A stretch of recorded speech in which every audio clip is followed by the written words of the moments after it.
Janamejaya said, after the soldiers had been arrived thus in order of battle, what, among Brahmanas, did the Kauravas then do, urged as they were by destiny itself?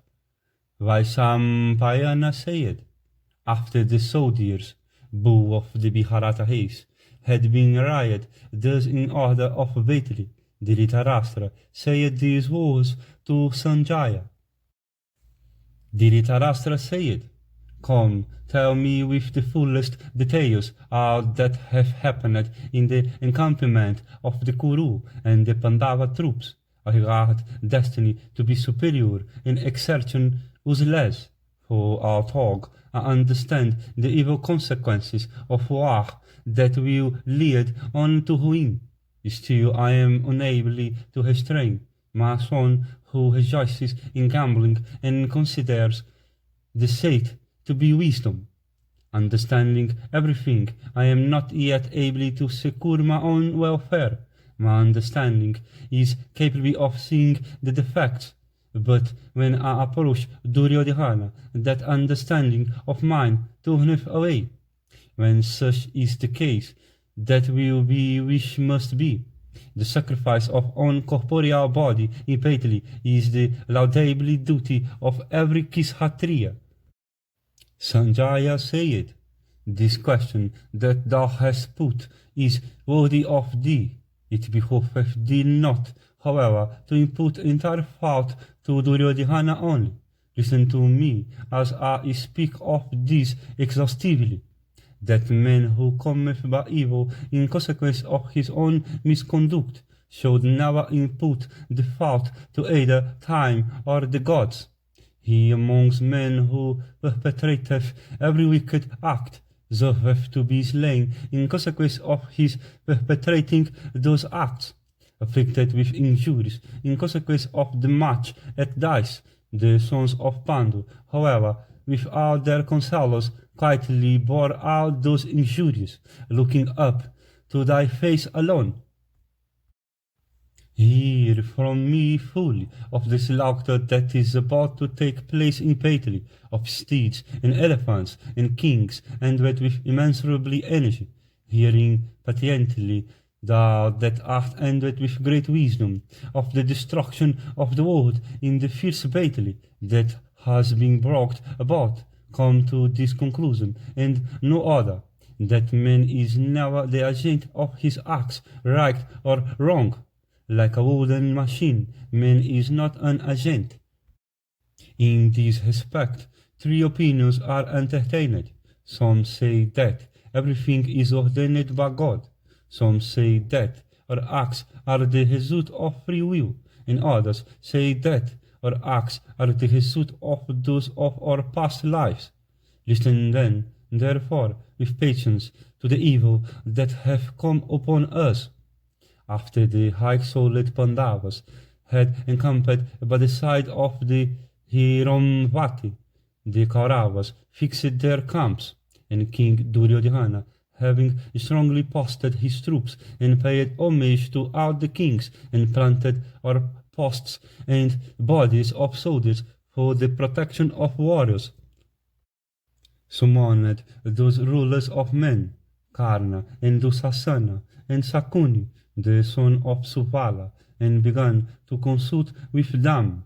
And King Duryodhana, having consulted with Karna, and his brother Dusasana, and Suvala's son, all together, then summoned Uluka, and bringing him into his presence in private, told him these words: Repair thou unto the Pandavas and the Somakas, and repairing thither, repeat these my words in the hearing of Vasudeva. That terrible battle between the Kurus and the Pandavas, which had been expected from a long time back, has at last come.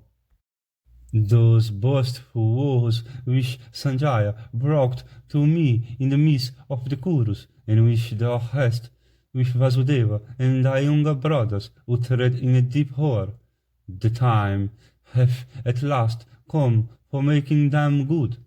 Do ye achieve therefore, which ye have pledged yourselves to achieve. Unto the else son of Kunti thou must say, as my words, the following: Virtuous as thou art, how canst then, with all thy brothers, with the Somakas and the Kekayas, set thy heart upon unrighteousness? How canst thou wish the destruction of the universe, when, as I think, thou shouldst be the dispeller of the fears of all creatures? This is Loka sung of old by Prahlada, when his kingdom had been wrested from him by the gods, have been heard by us. Ye gods, that person whose standard of righteousness is always up, but whose sins are always concealed, ye say to adopt the behavior of the cat. I will here repeat to thee this excellent history recited by Narada to my father. A wicked cat, once on a time, took up his abode on the banks of the Ganges, abandoning our work and with his hands upraised. Pretending to have purified his heart, he said unto all creatures these words, for inspiring confidence in them: I am now practicing virtue. After a long time, all oviparous creatures reposed trust in him, and coming unto him altogether, they all applauded that cat, and worshipped by all feathery creatures, that devourer of feathery creatures, regarded his purpose already accomplished, as also the purpose of his austerity is. And after some more time, the mice went to that place, and these beheld him to be a virtuous person, engaged in the observance of vows, and proudly exerting himself in a grand act.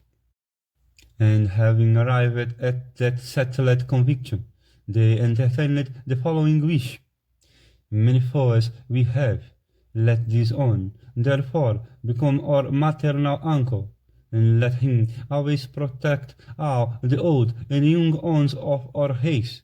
And going at last to the cat, all of them said, Through thy grace we desire to home in happiness.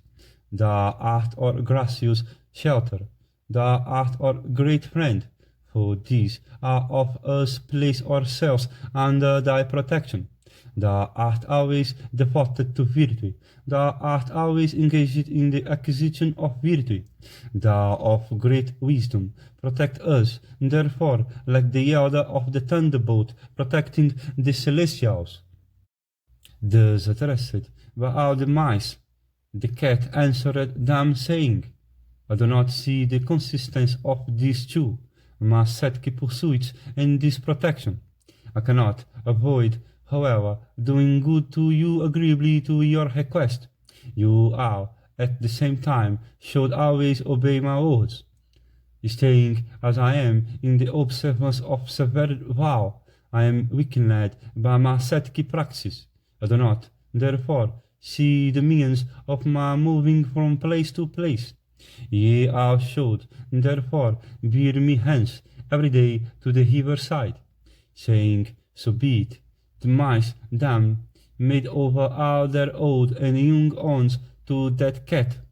Then that sinful creature of wicked soul, feeding on mice, gradually became fat and of good complexion and strong in his limbs. And thus while the mice began to be reduced in number, the cat began to grow in vigor and strength. Then all the mice coming together said unto one another, Our uncle is daily growing stout, while we are being daily reduced.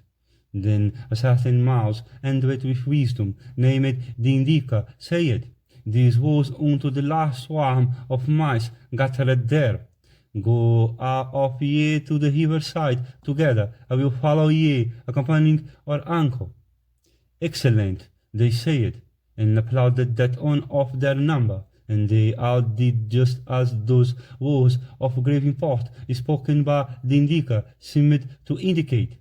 The cat, however, not knowing all this, ate up Dindica that day. All the mice Then, without losing much time, began to take counsel of one another. Then a very old mouse, named Kilika, said these just words in the presence of all his kinsfolk. Our uncle is not really desirous of earning virtue. He hath, like a hypocrite, become our friend, when in reality he is our enemy.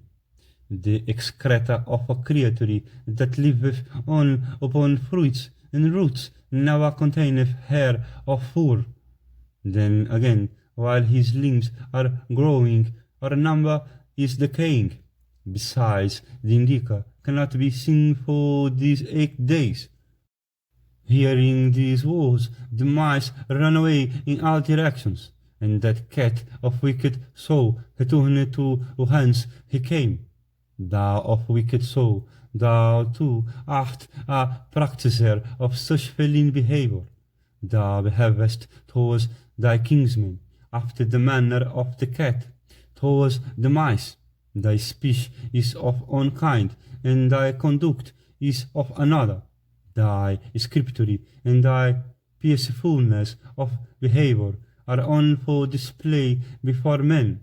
Giving up this hypocrisy, adopt the practice of a kishatria, and do all that one should do as such. Art thou not virtuous? Acquiring the earth by means of the prowess of thy arms, make gifts unto the Brahmanas and to the manes of thy deceased ancestors, as on showed, seeking the good of that mother of thine, who hath been afflicted with distress for a series of years. Dry up her tears and confer honors on her by vanquishing impiety. Thou hast, with great objectness, solicited on 5 villages. Even that was rejected by us. For how could we bring about a battle? How could we succeed in angering the Pandavas? Was all that we sought. Remembering that it was for thee that the wicked Vidura was driven, and that we had tried to burn you out in the house of luck, be a man now, at the time of Krishna setting out for the Kuru court. Thou hast through him communicated this message. Here I am prepared for either war or peace. Know that the hour hath come for battle. I have made all these preparations in view of that. What doth a Kshatriya regard as a more estimable assassin than battle? Born thou hast been in the Kshatriya order. Know also thou art in the world, having obtained weapons again from Drona and Kripa. Why dost thou rally on Vasudeva, who belongeth to the same order of life as thyself, and who is not superior to thee in might? Thou must say unto Vasudeva in the presence of the Pandavas these words. For thy own sake, as also for the sake of the Pandavas, withstand me impietily to the best of thy power, assuming once more that form which thou hast assumed before in the Kuru court. Rush thou with Arjuna against me. A conjurer, tricks, or illusions may inspire fright, but as regards the person that stands armed for fight, such deceptions unprovoke anger.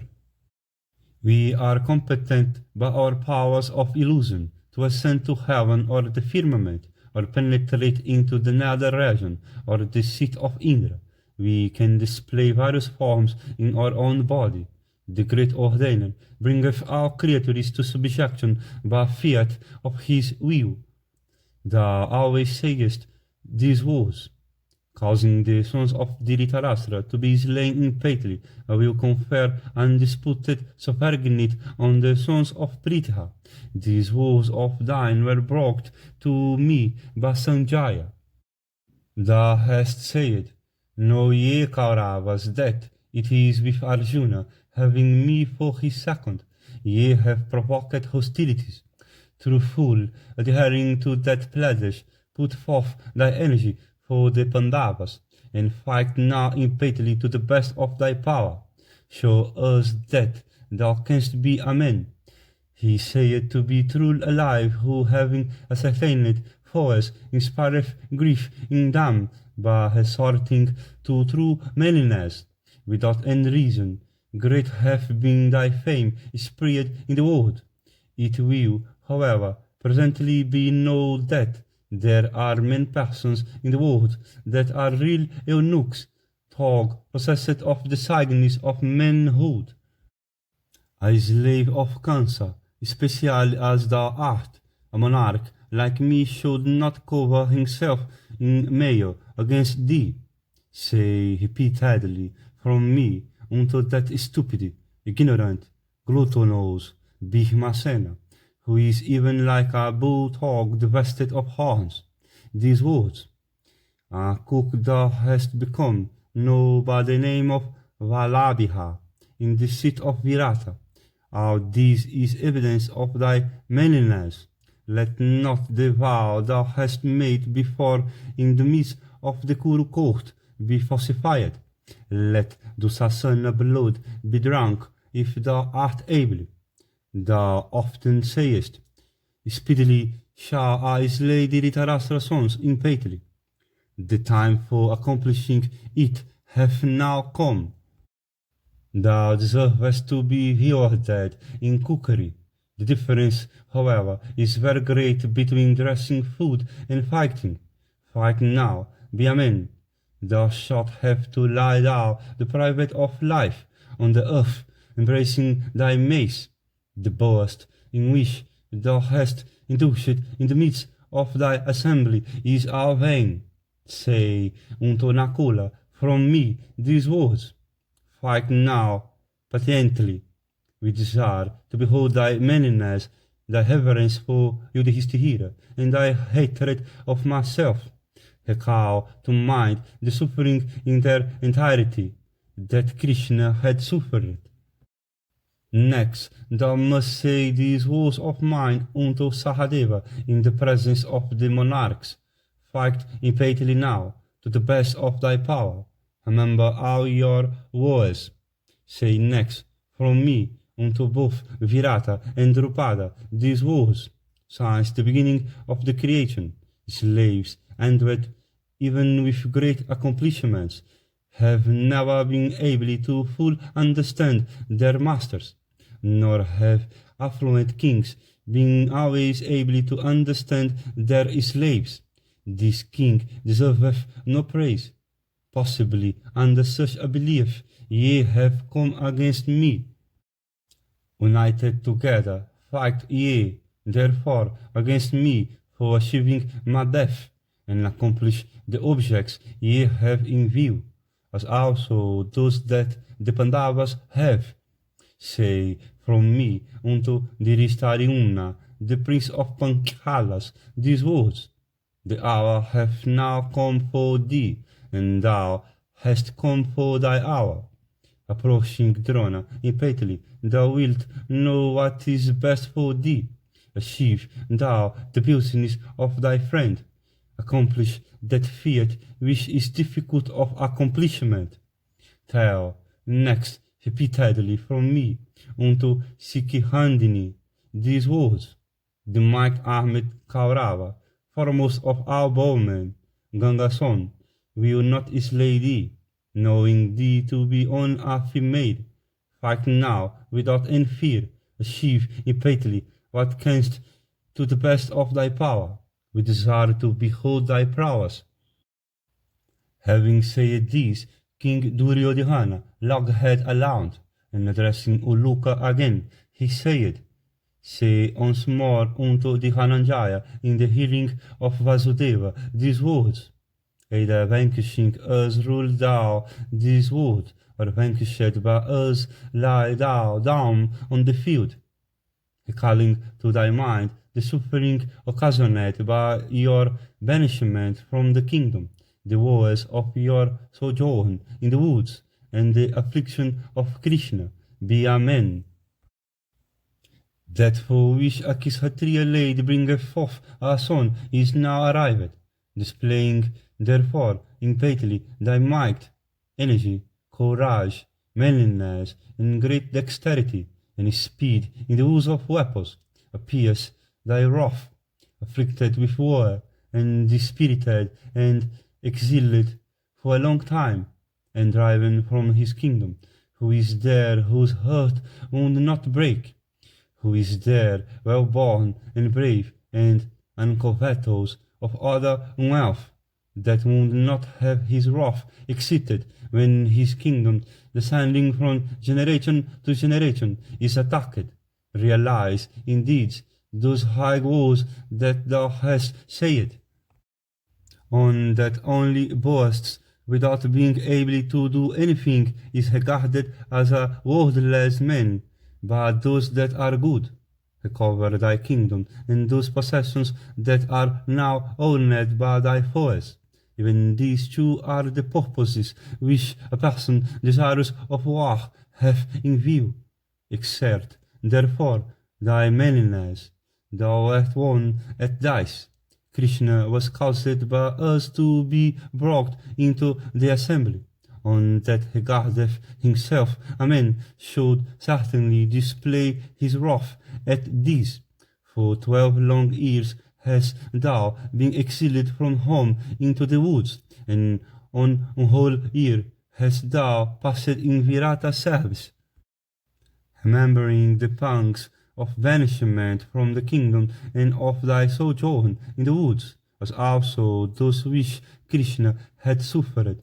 Be thou a man, display thy wrath towards those that repeatedly utter harsh words at thee and thy brothers.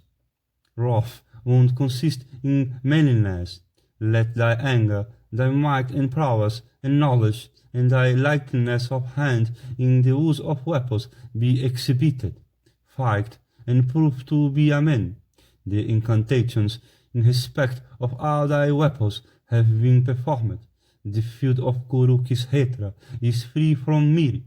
Thy steeds are hale and strong.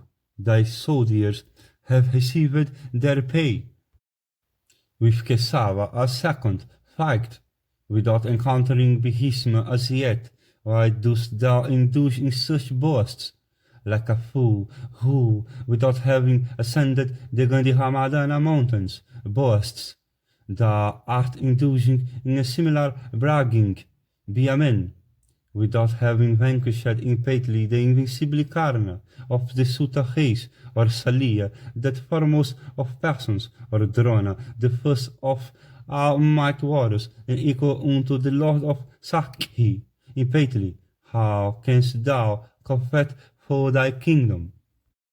He that is a preceptor of both Vedkilor and bowmanship, he that hath crossed both those branches of learning, he that is foremost impatiently and imperturbably, he whose might knoweth no diminution, that commander of armies, Drona of great effulgence, him thou wishest in vain to conquer. It is never heard that the Sumeru peak hath been crushed by the wind, yet even the wind will bear away Sumeru.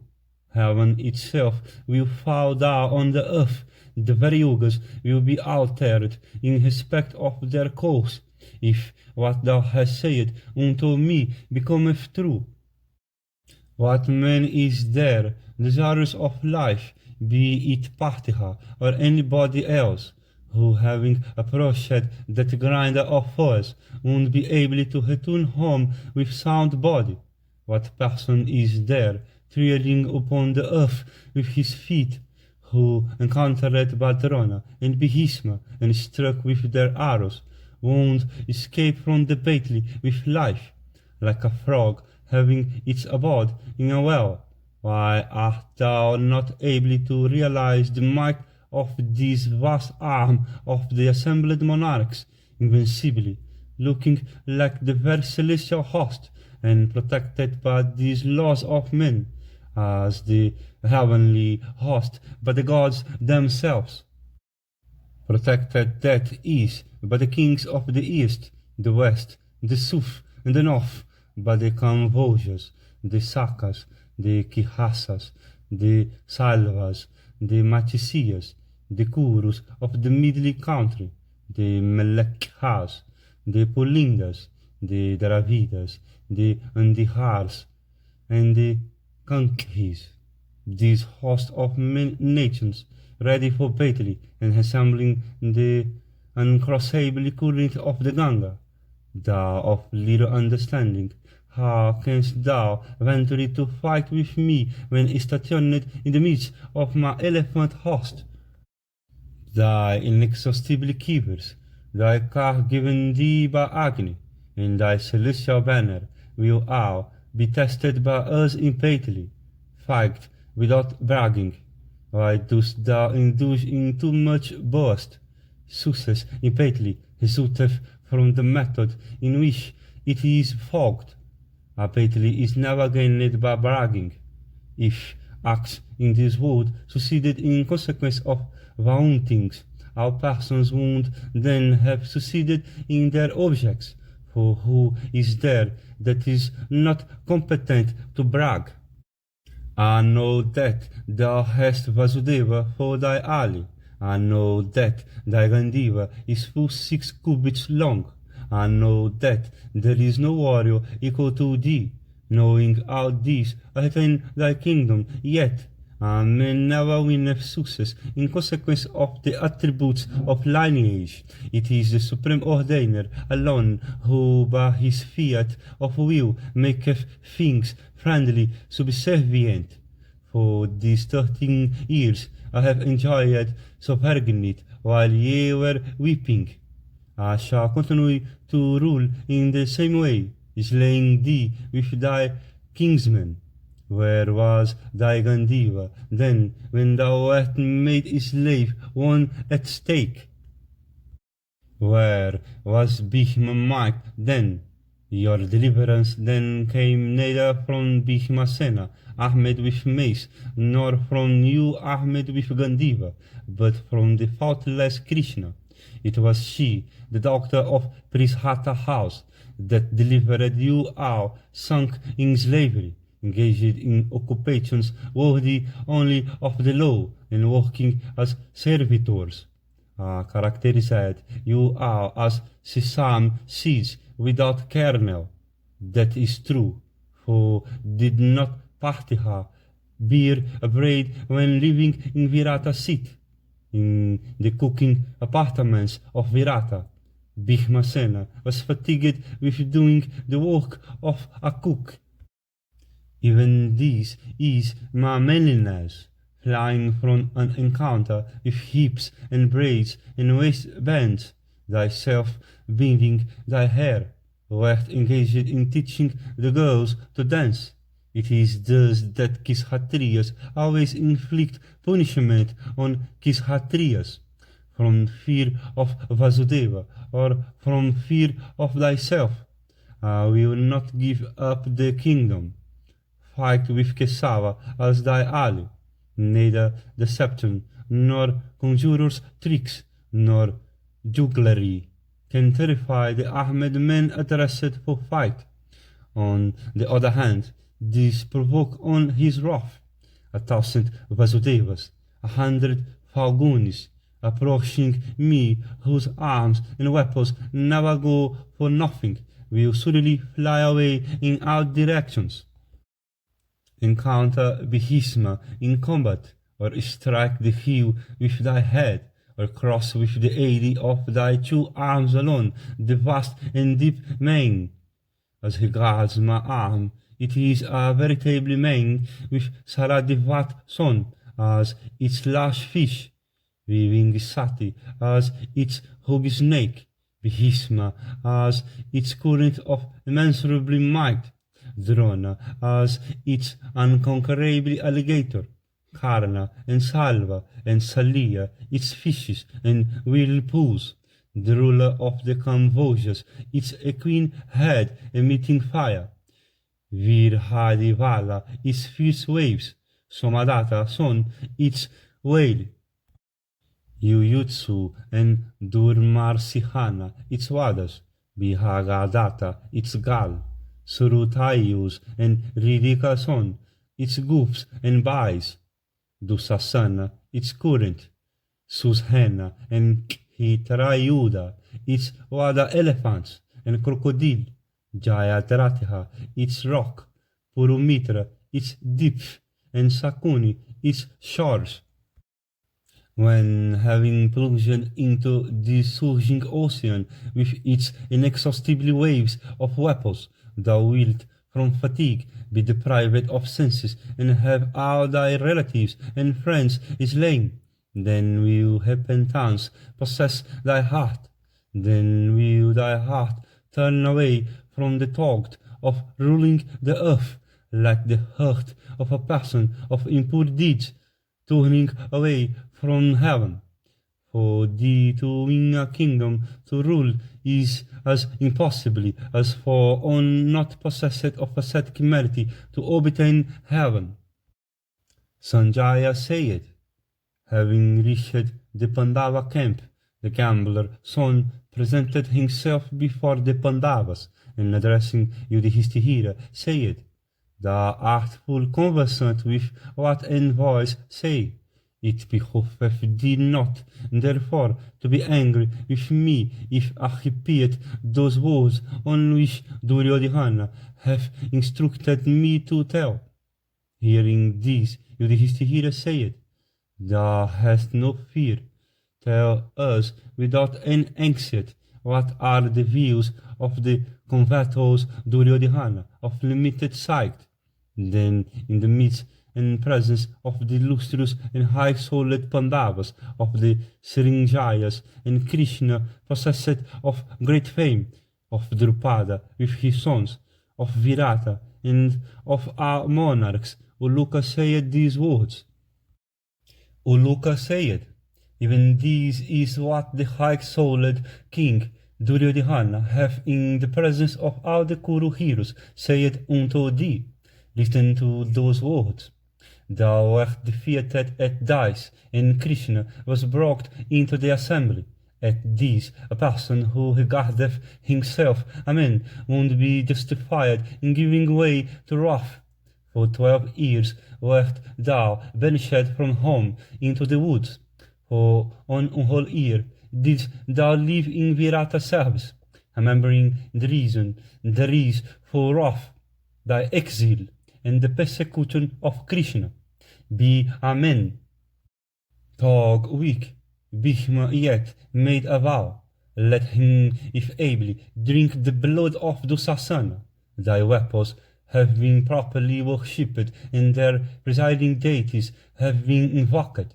The field of Kurukshhetra is without merit. The hordes are even.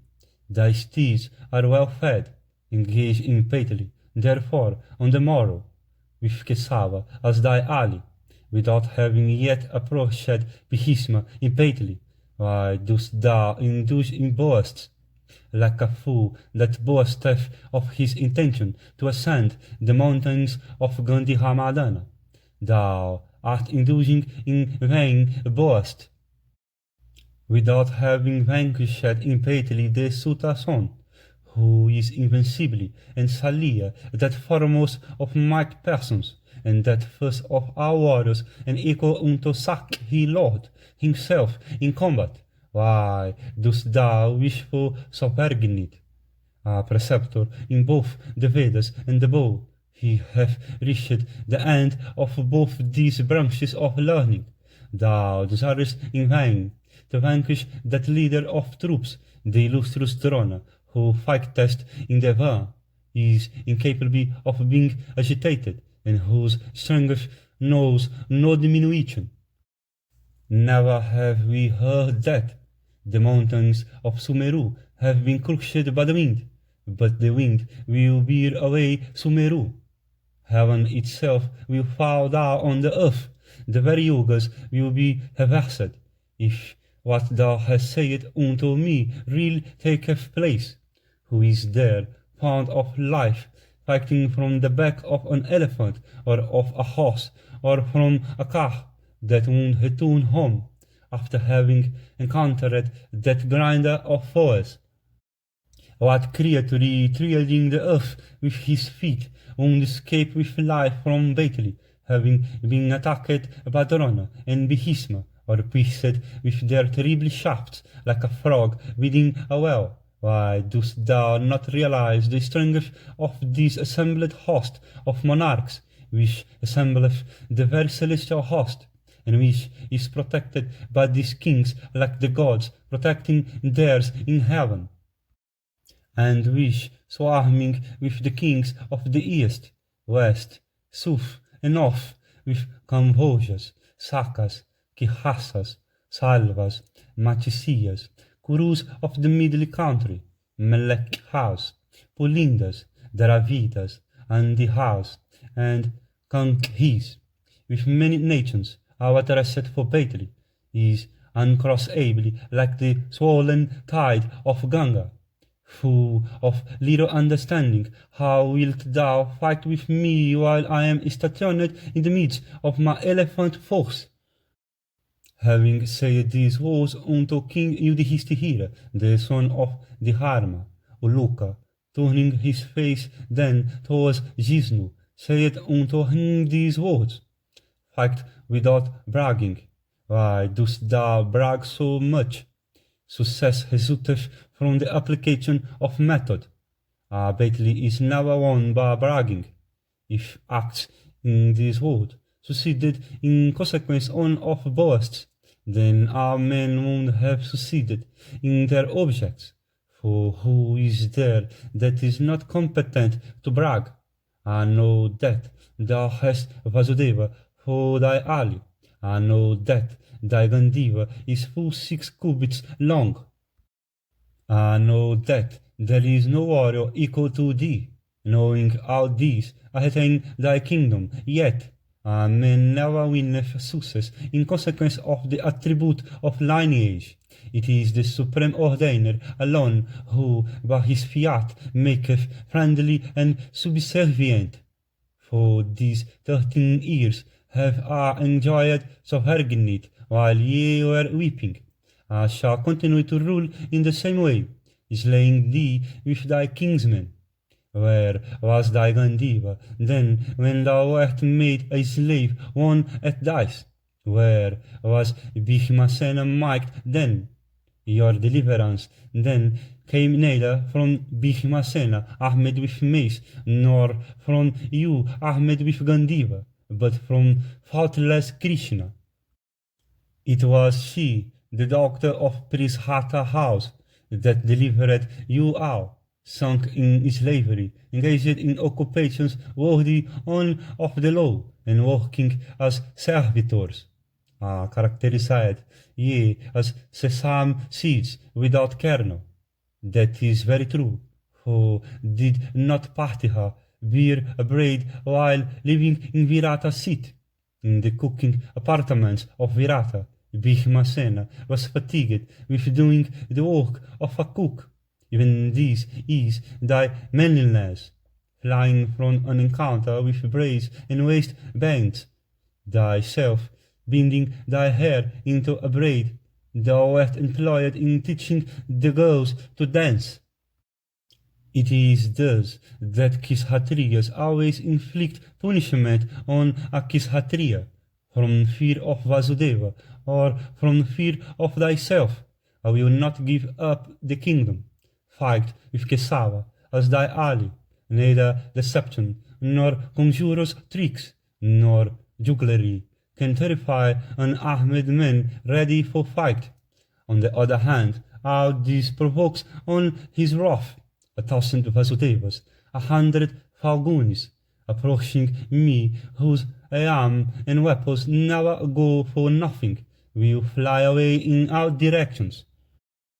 Encounter Bhitima in combat, or pierce the heels with thy head, or cross with the aid of thy 2 arms the vast and deep main. As regards my arm, it is a veritable ocean, with Saradivat son as its large fish, Vivingisati its smaller fish, Vrihadivala its waves, Somadatta son its whale, Bhitima its mighty force, Drona its unconquerably alligator, Karna and Salia, its fishes and whirlpools, Kamboja, its equine head vomiting fire, Jayadratha, its rock, Purumitra, its deep, Durmars Sihana, its waters, and Sakuni, its shores. When having plunged into the swelling ocean with its inexhaustible waves of weapons, thou wilt from fatigue be deprived of thy senses, and have all thy relatives and friends slain. Then will repentance possess thy heart. Then will thy heart turn away from the thought of ruling the earth like the heart of a person of impure deeds, turning away from heaven. For thee to win a kingdom, to rule, is as impossible as for one not possessed of a said chimera to obtain heaven. Sanjaya said, provoking Arjuna still further, who was like a snake of virulent poison, by means of those wordy strokes of his. Uluka once more repeated the words he had once spoken. The Pandavas had before such repetition been sufficiently provoked, but hearing these words, and receiving those centuries through the gambler's son, they were provoked beyond endurance. They all stood up and began to stretch their arms, and looking like enraged snakes of virulent poison, they began to cast their eyes on one another. And Bhimasena, with face downwards, and breathing heavily like a snake, began to glance obliquely at Kesava, directing the blood-red corners of his eyes towards him, and beholding the wind god's son to be greatly afflicted and extremely provoked with haste, he of Dasarha haste, smiling addressed the gambler's son, and said, Depart hence without a moment delay, and say unto Suyodhana these words. Thy words have been heard and since understood. Let that take place which thou desirest. Having said this, the might-armed Kesava looked once more at Yudhishthira and wept with great wisdom. Then, in the midst and presence of all the Srinjayas, of Krishna, possessed of great fame, of Drupada with his sons, of Virata and all the kings, Uluka once more repeated unto Arjuna the words he had said, provoking him still further thereby, like on a knowing wrathful snake of virulent poison by means of a stake. And he said unto all of them, Krishna and others, those words that Duryodhana had instructed him to say. And hearing those harsh and highly disagreeable words uttered by Uluka, Partha was greatly excited and wiped the sweat of his forehead. And beholding Partha in that condition, that assembly of monarchs could not bear it at all, and at that insult to Krishna and the high-souled Partha, the car warriors of the Pandavas were greatly agitated. Thog and with great steadiness of mind, those tigers among men began to burn with anger. And Dhristadyumna and Shikhandi, and that might cow warrior Satyaki, and the 5 Kekaya brothers, and the Hakishasa, Gihatotikakha, and the sons of Draupadi, and Abhimanyu, and King Dhristaketu, and Bhimasena, and with great prowess, and those might cow warriors, the twins, jumped up from their seats, their eyes red with anger, tossing their handsome arms decked with red sandal past and ornaments of gold. Then Vrikodara, the son of Kunti, understanding their gestures and hurts, sprang up from his seat, and gnashing his teeth and licking with his tongue the corners of his mouth, and burning with rage, and squeezing his hands, and turning his eyes fiercely, said these words unto Uluka. Ignorant fool, thy woes have now been heard, which Duryodhana said unto thee for the object of provoking us, as if we were a set of imbeciles. Hear now the words which I say, and which thou art to repeat unto the inaccessible Suryodhana in the midst of all the Kshatriyas, and in the hearing of the Sutason and the wicked-hearted Sakuni. We always seek to gratify our elder brother. It was for this, thou of wicked behavior, that we tolerated thy acts. Dost thou not regard this as highly fortunate for thee? It was for only the good of our race that King Yudhishthira, the just, and with great intelligence, sent his Hikesa to the Kurus for bringing about a peace. Impelled by fate, without doubt, thou art desirous of repairing unto Yama abode. Come, fight with us. That, however, is certainly to take place tomorrow. I have vowed to slay thee with thy brothers. Do not entertain the slightest doubt, for it will be as I have vowed. The fair ocean, the abode of Varuna, may all on a sudden transgress its continents. The fair mountains may split, yet my words can never be false. If Yama himself, or Kuvera, or Rudra assisteth thee, the Pandavas will still accomplish what they have vowed. I shall certainly drink Dusasana blood according to my pleasure, and I also vow that Kshatriya whatsoever may then angrily approach me, even if he cometh with Bhishma himself at the van, I will send him to Yama abode.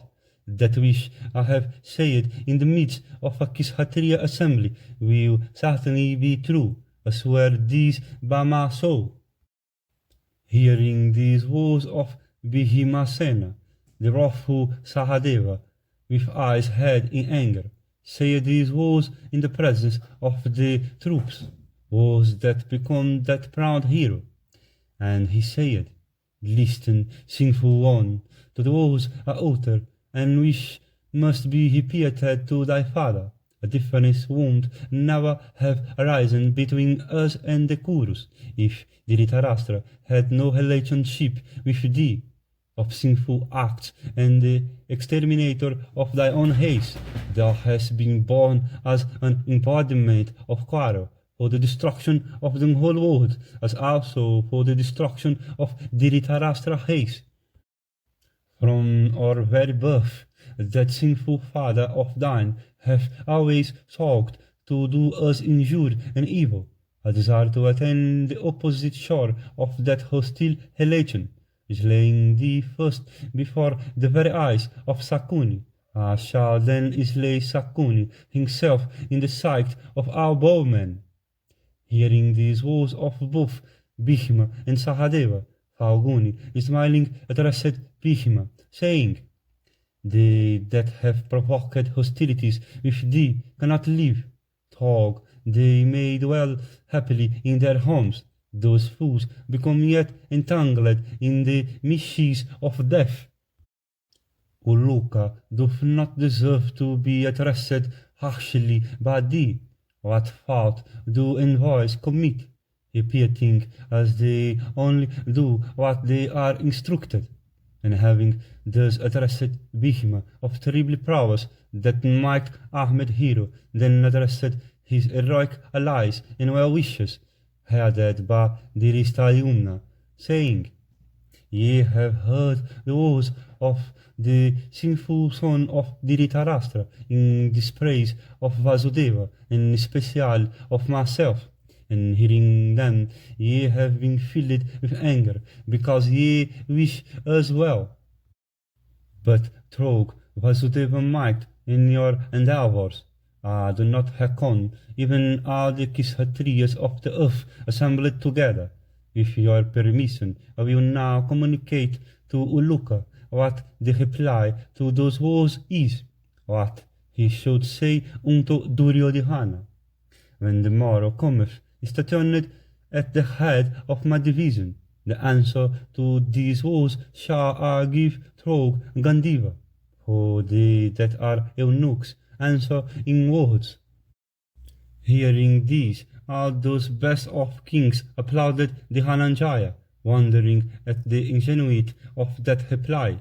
King Yudhishthira, the just, then, having spoken mildly unto all the kings each according to his age, and as each deserved, said, at last, unto Uluka these words, so that he might carry them to Duryodhana.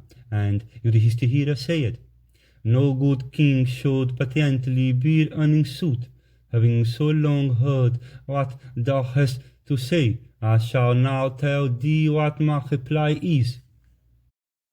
Having heard then those words of Duryodhana, Yudhishthira, that bull of the Mahabharata race, with eyes exceedingly red in anger, and himself seething like a snake of virulent poison, licking the corners of his mouth with his tongue, as if swelling with wrath, and casting his eyes on Janardana and his own brothers, said unto Uluka these words that were fraught with both mildness and vigor.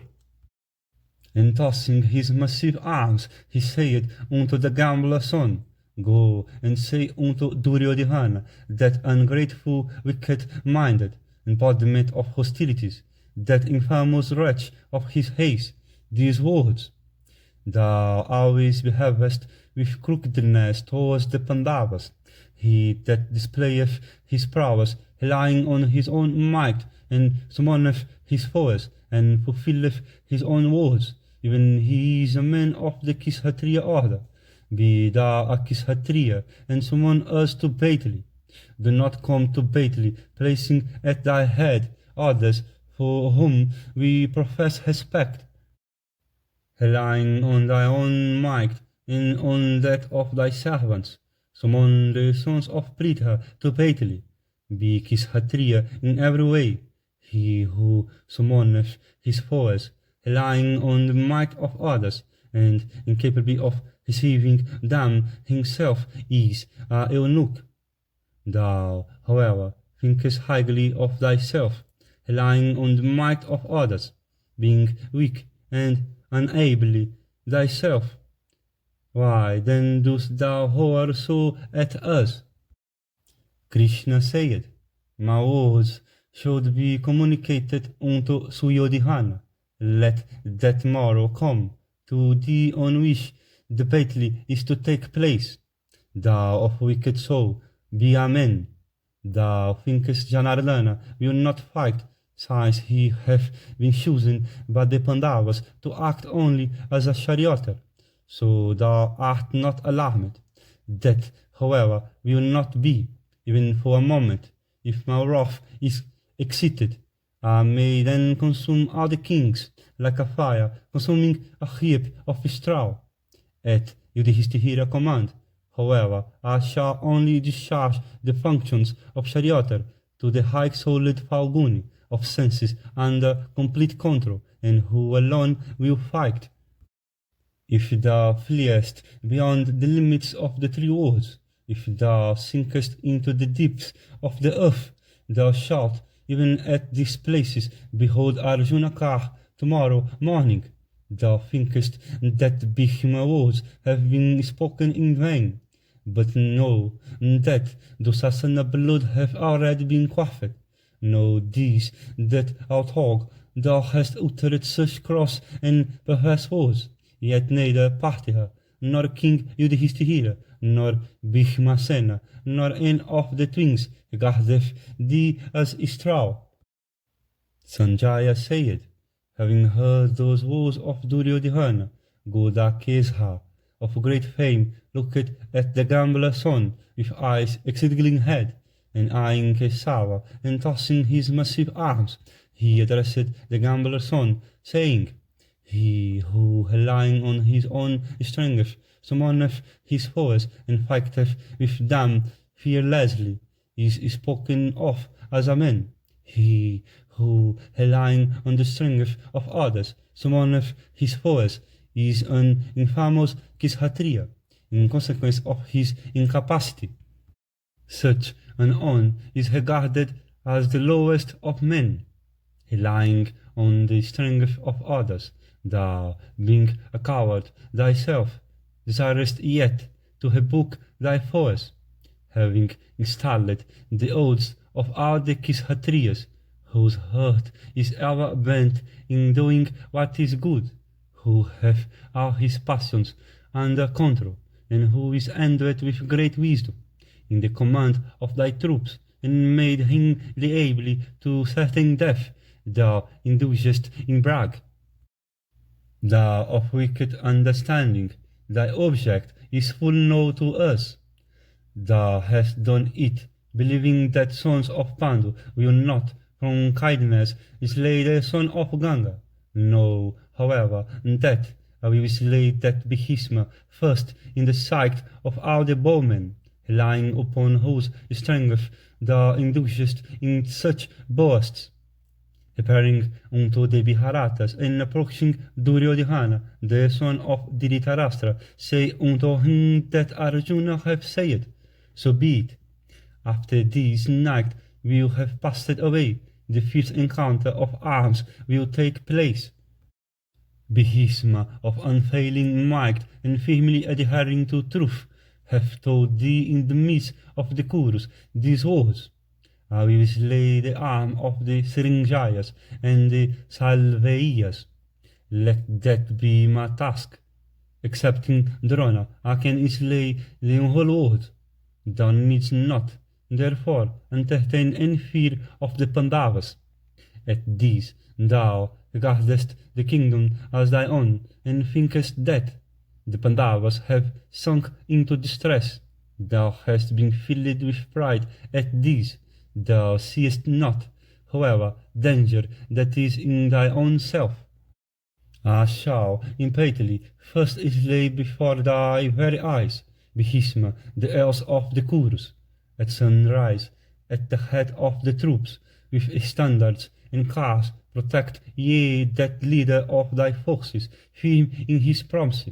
I shall, with my arrows, throw him down who is your refuge, from his car, before the eyes of you all. When the morrow cometh, Suryodhana will know what it is to indulge in brag, beholding the grandsire covered with my arrows. Thou shalt very soon see the fulfillment of that which Bhishmasena in anger had said in the midst of the assembly unto thy brother, that men of limited sight, Dusasana, wedded to unrighteousness, always quarrelsome, of wicked understanding, and cruel in behavior.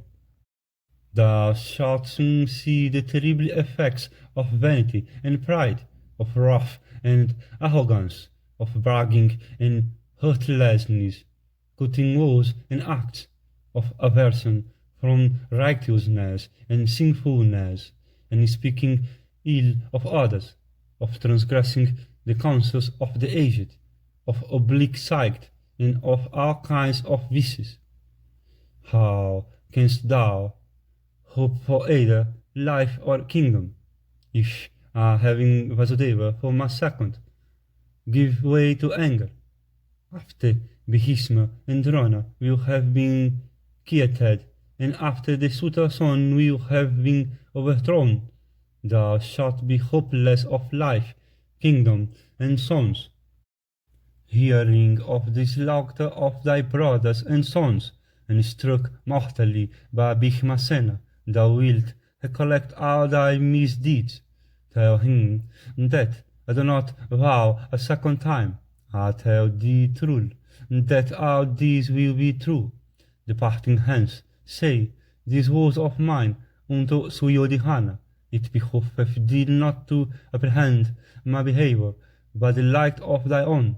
Know the difference there is between thy conduct and mine, which is even the difference between truth and falsehood. I do not wish harm to even insects and ants. What shall I say of my ever wishing harm to my kinsmen? It was for this that 5 villages only were solicited by me. Why, thou of wicked understanding, dost thou not see the dear calamity that threatens thee? Thy soul overwhelmed with lust, thou indulgest in vauntings from the fictiveness of understanding. It is for these also thou acceptest not the beneficial woes of Vasudeva. What need now of much talk? Fight with all thy friends. Say unto the Kuru prince who always doth what is injurious to me. Thy woes have been heard, their sense have been understood. Let it be as thou wishest. Bhishmasena then once more said these words. Say those woes of mine unto the wicked-minded, deceitful, and unrighteous Suryodhana, who is an embodiment of sin, who is wedded to guilt, and whose behavior is exceedingly wicked. Thou shalt have to dwell in the stomach of a vulture or in Hastinapura. I shall assuredly fulfill the vow I have made in the midst of the assembly. I swear in the name of truth, slaying Dusasana impatiently, I shall quaff his life-blood. Slaying all thy brothers, I shall smash thy own thighs. Without doubt, I am the destroyer of all the sons of Dhritarashtra, as Abhimanyu is of all the princes. I shall by my deeds gratify you all. Hearken once more to me. Slaying thee with all thy uttering brothers, I shall strike the crown of thy head with my foot in the sight of the king Yudhishthira, the just. Nakula then said these words. Say unto Dhritarashtra's son, Suryodhana of Kuru haste, that all the words uttered by him have now been heard and their sense understood.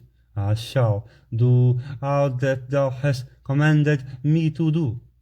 And Sahadeva said these words of grave import. It will all be as thou wishest. Thou shalt have to repent, along with thy children, kinsmen, and consulos, even as thou art now bragging joyously in view of our sufferings. Then Virata and Drupada, both venerably in years, said these words unto Uluka. It is even our wish that we become slaves of a virtuous person, whether, however, we are slaves or masters will be known tomorrow, as also who owns what manliness. After them, Sikhihandin said these words unto Uluka. Thou must say unto King Duryodhana, who is always addicted to sinfulness, these words. See what fierce deed is perpetrated by me impatiently. I shall slay grandsire of thine from his car, relying upon whose prowess thou art certain of success impatiently. Without doubt, I have been created by the high-souled Creator for the destruction of Bhishma. I shall assuredly slay Bhishma in the sight of all bowmen. After this, Dhritarashtra said unto Uluka, the gambler's son, these words. Say unto Prince Suryodhana these my words. I shall slay Drona with all his followers and friends, and I shall do a deed which none else will ever do. King Yudhishthira once more said these high words fraught with clemence. I never desire the slaughter of my kinsmen. It is from thy fault that all these will assuredly take place. I shall, of course, have to sanction the fulfillment of their great fiats by all these. Go hence, without delay, or stay here, for, blessed be thou, we too are thy kinsmen. Uluka then, thinking permission of Yudhishthira, the son of the Dharma, went thither where King Suryodhana was. Thus addressed the gambler's son, careful, bearing in mind all he had heard, returned to the place from which he had come, and arriving there, he full represented unto the vindictive Duryodhana all that Arjuna had charged him with, and he, faithful, communicated unto Dhritarashtra's son the words of Vasudeva, of Bhishma, of King Yudhishthira, the just, of Nakula and Virata and Drupada, and the wars of Sahadeva and Dhristadyumna and Sikhihandin, and the wars that were spoken by Kesava and Arjuna. And having listened to the wars of the gambler's son, Duryodhana, that bull of Bharata haste, ordered Dusasana and Karna and Sakuni, and their own troops, and the troops of the allies, and all the kings to be arrayed in divisions, and be ready for battle before sunrise.